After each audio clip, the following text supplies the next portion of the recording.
Assalamu alaikum wa rahmatullahi wa barakatuh à vous tous, chers frères et sœurs musulmans, chers amis chrétiens présents aujourd'hui. Que la paix, la miséricorde et les bénédictions d'Allah soient sur vous. C'est un immense honneur pour moi d'être ici, dans cet espace de dialogue ouvert, fraternel et respectueux, où des croyants de différentes traditions sont réunis non pour s'affronter, mais pour chercher la compréhension, la sagesse et la vérité. Je m'appelle Yahya al-Firdausi, je suis musulman, passionné par le dialogue interreligieux et profondément attaché à l'idée que la foi authentique rapproche les cœurs au lieu de les diviser. Cher et respecté Dr Zakir Naik, c'est avec une grande humilité que je m'adresse à vous aujourd'hui. Depuis de nombreuses années, vous avez éclairé des millions de personnes à travers le monde en citant le Coran, les hadiths authentiques et en appelant au raisonnement, à la réflexion et à la paix. Le thème de notre échange aujourd'hui est celui-ci, Israël, États-Unis, Iran. Ce que vous disiez avant, c'est en train d'arriver. Ma question est simple mais profonde. À la lumière du Coran et de la Sunna du prophète Muhammad, comment le croyant musulman, mais aussi le croyant chrétien sincère, doit-il comprendre les tensions géopolitiques actuelles impliquant Israël, les États-Unis et l'Iran? Et quel sens spirituel peut-on donner à ces événements qui semblent confirmer ce que vous disiez depuis longtemps? Bismillahirrahmanirrahim. Alhamdulillahi Rabbil Alamin. Wassalatu wassalamu ala Rasulillah wa ala alihi wa sahbihi ajma'in. Chers frères Yahya et chers frères et sœurs, musulmans et chrétiens, je vous remercie pour cette question posée avec respect, sincérité et profondeur. Avant toute chose, permettez-moi de rappeler un principe fondamental enseigné par le Coran.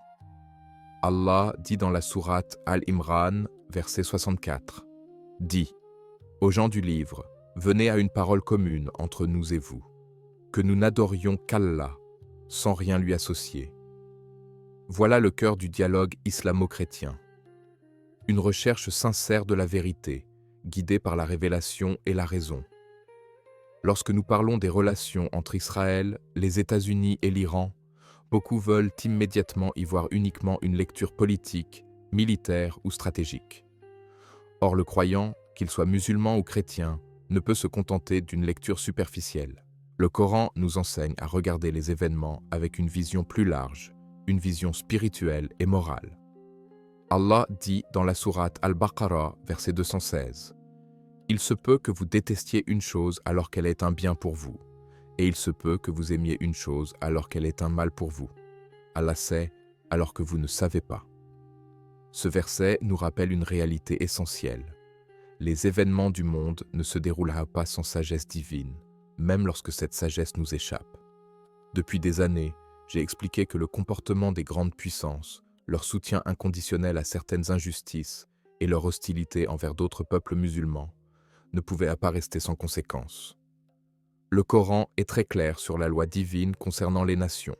Dans la sourate Al-An'am, verset 129, Allah dit « Ainsi donnons-nous à certains injustes l'autorité sur d'autres, à cause de ce qu'ils acquéraient. » Autrement dit, lorsque l'injustice domine, lorsqu'elle est soutenue, normalisée et financée, Allah permet que les équilibres changent, que les alliances se fissurent et que les certitudes humaines s'effondrent.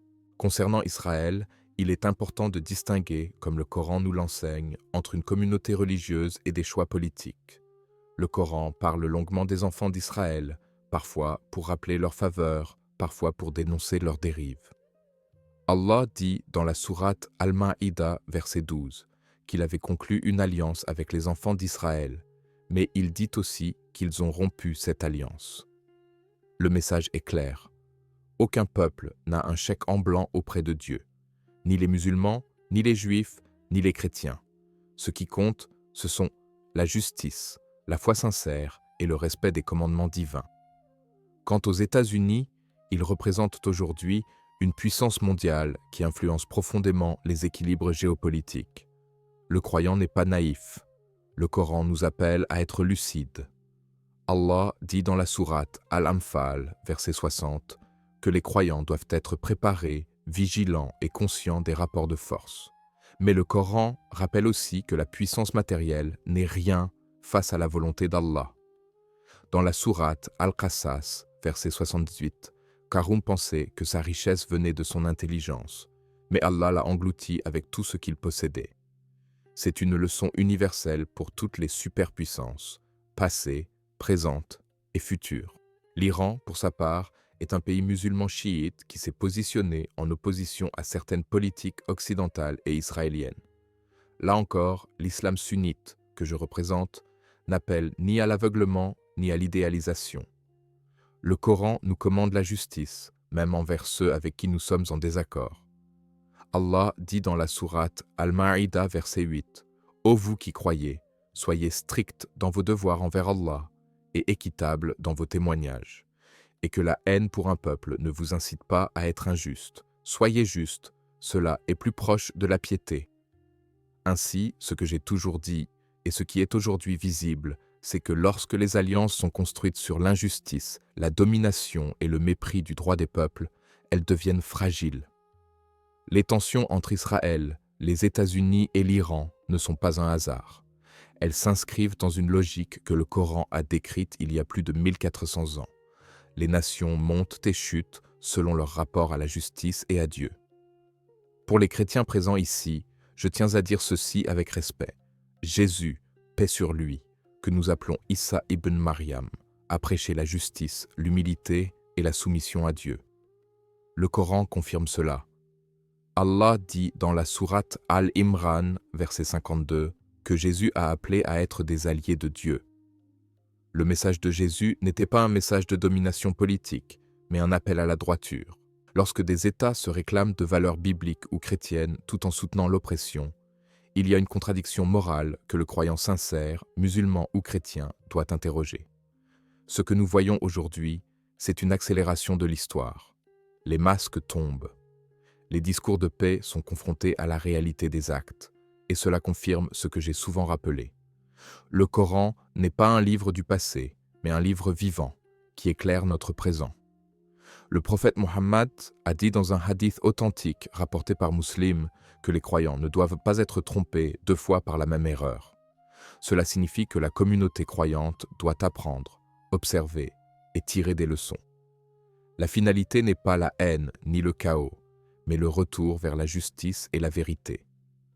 J'invite ici chaque musulman et chaque chrétien à ne pas se laisser emporter par la peur ou la propagande. Allah dit dans la sourate Ar-Ra'd, verset 28, « Ceux qui ont cru et dont les cœurs se tranquillisent à l'évocation d'Allah. N'est-ce point par l'évocation d'Allah que se tranquillisent les cœurs ? » La tranquillité du croyant ne vient pas des missiles, des alliances militaires ou des marchés financiers, mais de la confiance en Dieu.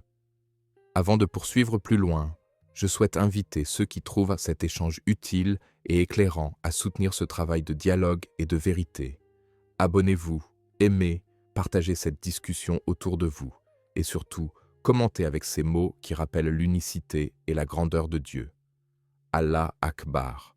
Car Allah est plus grand que toute puissance terrestre, plus grand que toute stratégie humaine et plus grand que toute peur. Pour conclure cette première partie, je dirais ceci. Ce qui est en train d'arriver n'est pas seulement une crise géopolitique, c'est un rappel spirituel. Un rappel que l'injustice ne dure jamais éternellement, que la vérité finit toujours par émerger, et que le rôle du croyant n'est pas d'attiser le feu, mais d'être un témoin de justice, de sagesse et de foi sincère. Qu'Allah nous guide tous, musulmans et chrétiens, sur le droit chemin, et qu'il nous permette de transformer ces épreuves en opportunités de rapprochement et de réflexion. Lorsque nous approfondissons cette question, il est essentiel de comprendre que le Coran ne nous invite jamais à une lecture émotionnelle ou impulsive des événements, mais à une lecture fondée sur des principes constants. Parmi ces principes, il y a celui de la responsabilité morale, collective et individuelle.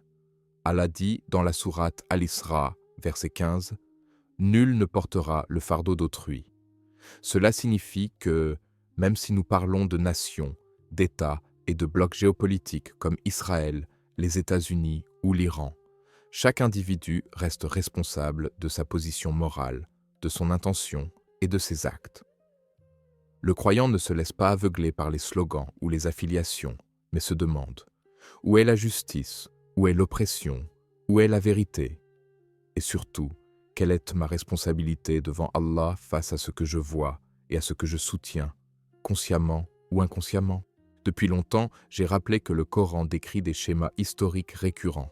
Allah dit dans la sourate Al-Fajr, versets 13 et 14, en parlant de peuples puissants du passé, qu'il a déversé sur eux le fouet du châtiment lorsqu'ils ont répandu la corruption sur terre. Ces peuples se croyaient invincibles, technologiquement avancés, stratégiquement intelligents. Pourtant, leur injustice a scellé leur perte. Quand on observe aujourd'hui certaines politiques menées au nom de la sécurité, de la démocratie ou de la liberté, mais qui se traduisent par la destruction de vies humaines, l'humiliation de peuples entiers et le mépris du droit international, le croyant doit se rappeler cette sunna d'Allah. L'injustice, même si elle semble momentanément triompher, prépare sa propre chute. Concernant Israël, il est important de rappeler un point coranique très précis. Allah dit dans la sourate Al-Isra, verset 4, « Nous avions décrété pour les enfants d'Israël dans le livre, « Vous commettrez certes 2 fois des ravages sur la terre, et vous vous élèverez avec un grand orgueil. » Ce verset n'est pas un appel à la haine, mais un avertissement spirituel. Il montre que lorsqu'un peuple, quel qu'il soit, sombre dans l'arrogance et l'oppression, il déclenche lui-même les mécanismes de sa chute. Le Coran poursuit en expliquant que, lorsque ces peuples reviennent vers Allah et la rectitude, la miséricorde leur est ouverte, mais lorsque l'injustice persiste, les conséquences reviennent. Ce message concerne aussi les musulmans. Le prophète Mohammed a dit dans un hadith authentique rapporté par Ahmad que les nations seront attirées contre les musulmans comme les convives autour d'un plat lorsque la communauté délaissera la justice et l'attachement sincère à la religion.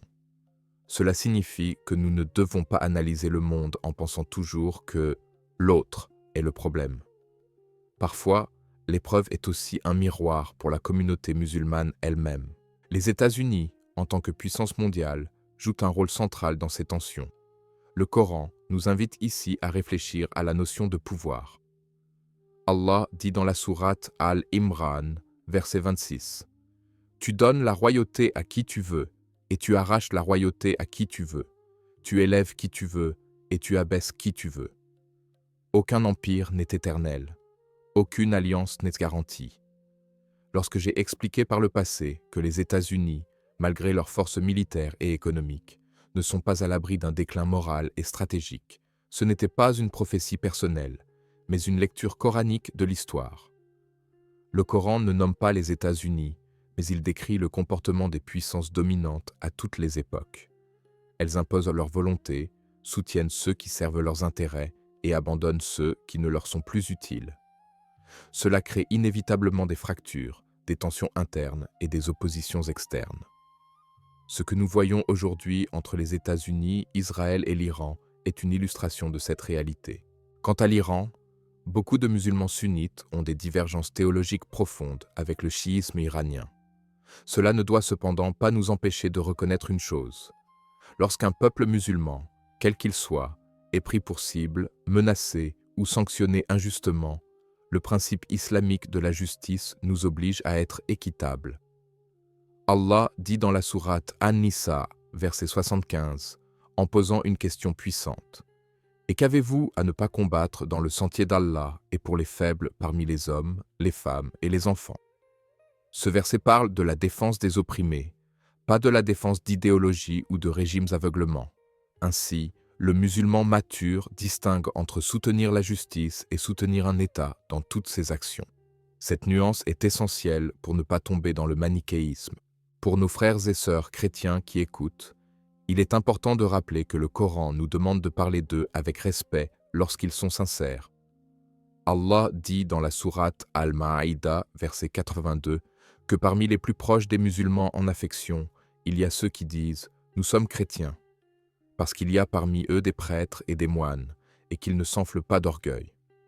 Le véritable chrétien, à l'image de Jésus, paix sur lui, ne peut rester indifférent face à l'injustice, même si elle est commise par un État se réclamant de valeurs chrétiennes ou bibliques. Jésus a dit, selon l'Évangile, que l'on reconnaît l'arbre à ses fruits. Le Coran confirme cette logique morale. Les actes sont le reflet de la foi. Lorsque j'ai évoqué dans le passé que des bouleversements majeurs allaient se produire au Moyen-Orient, certains ont dit que c'était exagéré. Aujourd'hui, nous voyons que les lignes rouges se déplacent, que les alliances se fragilisent, que la peur s'installe même chez ceux qui se croyaient intouchables. Le prophète Mohammed a dit dans un hadith authentique que le monde est doux et verdoyant, et qu'Allah regarde comment les hommes agissent face aux tentations du pouvoir. Ce hadith est extrêmement pertinent. La tentation du pouvoir, de la domination régionale et du contrôle idéologique est visible dans ce triangle Israël-États-Unis-Iran. Chacun prétend agir pour sa sécurité ou sa survie, mais le croyant doit se demander « Où sont la compassion, la préservation de la vie humaine et la sincérité devant Dieu ?» Un autre point fondamental est la notion de fitna, l'épreuve et la discorde. Allah dit dans la sourate Al-Anfal, verset 25, « Craignez une épreuve qui n'atteindra pas exclusivement les injustes parmi vous. » Cela signifie que lorsque l'injustice se banalise sur la scène internationale, ses conséquences ne s'arrêtent pas aux frontières d'un pays ou d'une religion. La fitna se propage, elle touche l'économie mondiale, la stabilité des sociétés, la santé mentale des peuples. Les chrétiens, les musulmans, et même ceux qui ne se réclament d'aucune religion en subissent des effets. C'est pourquoi le message coranique n'est pas un message communautariste étroit, mais un message universel, d'éthique et de responsabilité. Il faut également parler de la manipulation de l'information. Le Coran nous met sévèrement en garde contre le fait de suivre des rumeurs ou des récits non vérifiés. Allah dit dans la sourate Al-Hujurat, verset 6, « Ô vous qui avez cru, si un pervers vous apporte une nouvelle, vérifiez-la. » Aujourd'hui, les conflits impliquant Israël, les États-Unis et l'Iran sont accompagnés d'une guerre médiatique intense. Chaque camp cherche à se présenter comme victime et à diaboliser l'autre. Le croyant ne peut pas se contenter de titres sensationnalistes ou de discours émotionnels. Il doit vérifier, comparer, réfléchir et surtout ne pas laisser sa foi être instrumentalisée pour justifier l'injustice. Enfin, il est crucial de comprendre que le Coran nous enseigne l'espoir, même dans les périodes de grande tension. Allah dit dans la sourate Yusuf, verset 87, « Ne désespérez pas de la miséricorde d'Allah. » Les crises actuelles, aussi inquiétantes se soient-elles, peuvent devenir un réveil des consciences. Elles peuvent pousser les peuples à remettre en question des narratifs mensongers, à redécouvrir les valeurs spirituelles et à rechercher sincèrement la paix fondée sur la justice. Le rôle du musulman et du chrétien croyant n'est pas d'attendre passivement l'effondrement du monde, mais d'incarner, chacun à son niveau, les valeurs divines de vérité, de miséricorde et de responsabilité. C'est dans cette perspective que nous devons poursuivre cette réflexion, sans peur, sans haine, mais avec lucidité et foi. Il faut aussi rappeler un principe souvent négligé lorsque l'on analyse ces tensions, la notion de test divin pour l'humanité entière. Allah dit dans la sourate Al-Mulk, verset 2, « C'est lui qui a créé la mort et la vie, afin de vous éprouver et de savoir qui de vous est le meilleur en œuvre. » Les crises internationales ne sont pas seulement des conflits de frontières ou d'influence, elles sont des épreuves morales. Elles révèlent qui défend la vie humaine sans distinction, qui instrumentalise la souffrance, qui parle de paix tout en nourrissant la guerre, et qui reste fidèle à ses principes même lorsque cela lui coûte. Dans ce contexte, le croyant ne doit pas confondre patience et passivité. Le Coran appelle à la patience active, celle qui s'accompagne de lucidité, de paroles justes et d'actions éthiques. Allah dit dans la sourate Al-Asr que l'humanité est en perdition, sauf ceux qui croient, accomplissent de bonnes œuvres, s'enjoignent mutuellement la vérité et s'enjoignent mutuellement la patience. Cette sourate résume parfaitement l'attitude attendue face aux événements actuels. Croire sans naïveté, agir sans injustice, dire la vérité sans haine et patienter sans désespoir. Les tensions entre Israël, les États-Unis et l'Iran doivent ainsi pousser chaque âme sincère à se demander non pas seulement qui a raison politiquement, mais qui agit conformément à ce que Dieu aime et agrée, car c'est cette réponse-là qui aura du poids lorsque chacun se tiendra seul devant son Seigneur. Cher et respecté professeur Dr Zakir Naik, je vous remercie sincèrement pour la profondeur de vos réponses, pour votre patience et pour la clarté avec laquelle vous avez éclairé cette question complexe. En tant que personne qui a posé cette question, je tiens à dire que vos paroles ne se contentent pas d'informer, elles éveillent la conscience, invitent à la réflexion et rappellent la responsabilité spirituelle qui incombe à chacun de nous, musulmans comme chrétiens. Vous avez su relier les événements actuels à des principes intemporels du Coran et de la Sunna, sans appel à la haine ni à la peur, mais avec une sagesse qui apaise les cœurs. Qu'Allah te bénisse, cher professeur Dr Zakir Naik, qu'il te récompense abondamment pour ton savoir, ta sincérité et ton engagement au service de la vérité et du dialogue, et qu'il fasse de tes paroles une source de guidée pour ceux qui cherchent à comprendre plutôt qu'à diviser. Qu'Allah nous permette à tous de profiter de cet enseignement et de le mettre en pratique avec justice et sagesse. Je te remercie également, cher frère, pour ta question posée avec respect et intelligence. Et je remercie l'audience, musulmans et chrétiens, pour leur écoute attentive et leur ouverture d'esprit. J'encourage chacun d'entre vous à poursuivre cette démarche de réflexion et de recherche sincère de la vérité. Si ce contenu vous a été bénéfique, je vous invite à vous abonner à la chaîne Paix du Messager, à aimer et à partager cette vidéo afin que ce message atteigne un plus grand nombre de personnes. N'hésitez pas aussi à participer activement dans les commentaires en posant vos questions et vos réflexions en lien avec ce script, car le dialogue sincère est une voie vers la compréhension et la paix. Qu'Allah nous guide tous vers ce qui est juste et bénéfique.